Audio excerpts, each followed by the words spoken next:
Praise the Lord all. सबको जय मसीह की मैं बिलीव करती हूँ आप लोग ब्लेस्ड होंगे। खुदावन की ग्रेस आप लोगों के जीवनों के ऊपर होगी और इसका पवित्र आत्मा आपके साथ होगा। वो सचमुच आपको आज़ाद करेगा, क्योंकि वो आज भी अपने लोगों को अपना वचन भेज के चंगा करता है।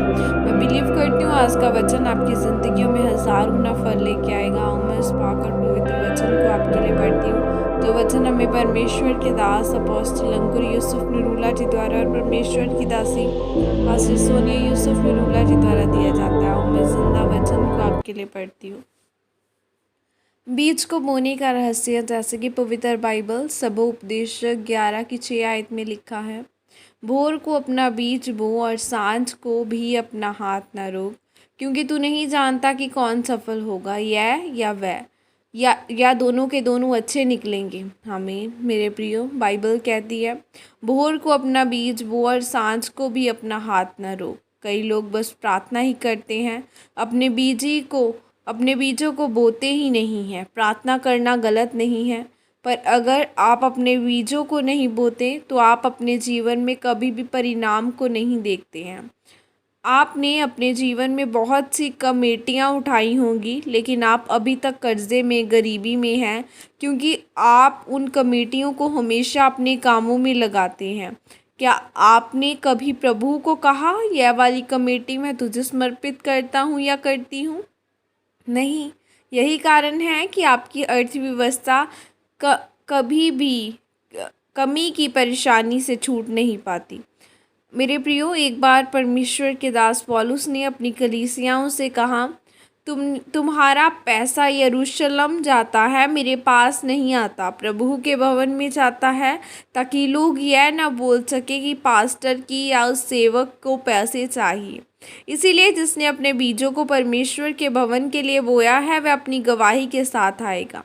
जब तक आप बल नहीं लगाएंगे, आप गरीबी से बाहर नहीं आ सकते। आपको चंगाई के लिए बल लगाना पड़ेगा। कई बार विश्वास में अड़े और खड़े रहना पड़ता है, तब आपकी चंगाई मिलती है। उसी तरह गरीबी भी ऐसी ही है, जिसके लिए आपको बल लगाना है।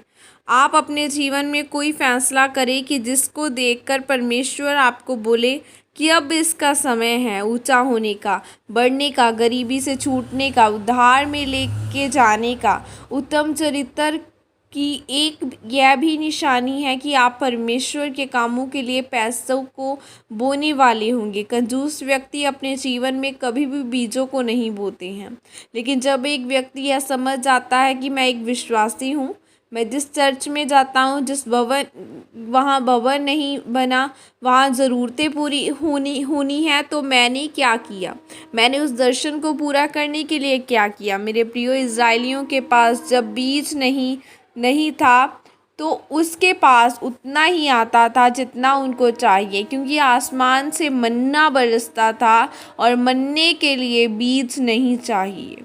और जब वे अगले दिन के लिए मन्ना रखते थे तो वह मन्ना सड़ जाता था। एक समय आया कि मन्ना बरसना बंद हुआ और फसल का समय आया। अब फसल के लिए बीज बोना ज़रूरी है। अब फसल कितनी चाहिए ये आसमान पर निर्भर नहीं था, जिसके बीज पर निर्भर था। अगर आप बोएंगे नहीं तो काटेंगे भी नहीं। इसीलिए परमेश्वर ने कामों के लिए आपको बीजों को बोए, ताकि परमेश्वर आपको आशीषित कर सके। आमीन। यह प्रार्थना आपके द्वारा की जाए। सर्वशक्तिमान परमेश्वर, इस वचन के लिए पिता मैं आपका धन्यवाद करती हूँ। और परमेश्वर, मैं प्रार्थना करती हूँ कि आप मुझे अनुग्रह दें कि मैं अपने बीजों को बो सकूँ, ताकि मैं आर्थिक रूप से आशीषित हो सकूँ। प्रभु यीशु मसीह के सामर्थ्य नाम में मांगती हूँ। आमीन।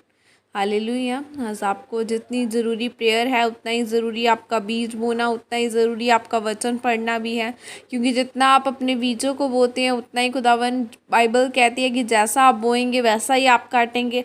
चाहे वो स्पिरिचुअली हो, चाहे वो इनडायरेक्टली हो, जो आप अपने शारीरिक रूप से हो, क्योंकि जो आप करेंगे वो खुदावन आपको उसका 100 गुना करके पे बैक करेगा। अगर बाइबल कहती है कि अगर आप खुदावन को आदर देंगे, दुनिया में आदर देंगे, तो खुदावन आपको फिर इन रियलिटी आपकी लाइफ में, आपकी स्पिरिचुअल लाइफ में वो आपको आदर देगा। अगर आप उसे बेइज्जत दोगे तो वो आपका तमाशा बना के रख देगा। सो खुदावन को हमने अपना द बेस्ट देना है, हमने खुदावन ने भी, जब परमेश्वर ने अपना बेस्ट दिया है हमें, उसने अपना इकलौता दिया है, उसने अपना आप दिया है हमें, उसने कोई रख नहीं छोड़ा, उसने अपने बीजों में कोई रख नहीं छोड़ा। उस परमेश्वर ने जब अपना आप हमें दे दिया, तो हमारा भी फ़र्ज़ बनता है कि हम भी उस खुदावन को, सामर्थी परमेश्वर को दी बेस्ट दें, अपना बेस्ट समय प्रार्थना के लिए, अपना बेस्ट बीज दें, अपना बेस्ट वचन के लिए टाइम दें। जब उससे बातें करें तो सोने से पहले नहीं कि उबासियाँ आ रही हैं और हम वचन पढ़ रहे हैं,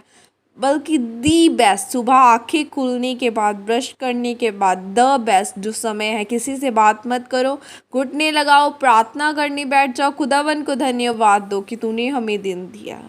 हमारी लाइफ में एक रूल है मेरी ज़िंदगी में कि मैं सुबह उठकर किसी से बात नहीं करती जब तक मैं खुदावन के सामने डायरेक्टली न जाऊं, जब तक मैं उसको धन्यवाद न दूं, जब तक मैं उसके सामने जाकर उसका धन्यवाद न करूं। मैं अपना मोबाइल भी बाद में उठाती हूँ जब मैं प्रार्थना में आमीन कर देती हूँ।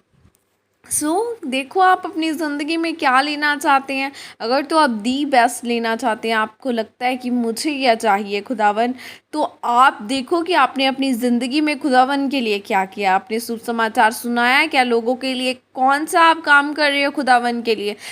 क्या क्या जो टैलेंट खुदावन ने आपको दिया है, क्या वो आप यूज़ कर रहे हो? मुझे खुदावन ने जितना दिया है मैं उसके लिए मैं अपना बेस्ट देती हूँ परमेश्वर को कि खुदावन मैं पीछे ना रहूँ, जिस तरह तू पीछे नहीं रहा। और खुदावन भी वैसे ही मुझे आशीषित करता जा रहा है, तो खुदावन आपको आशीषित करे। God bless you, praise the Lord. जय मसीह की सब।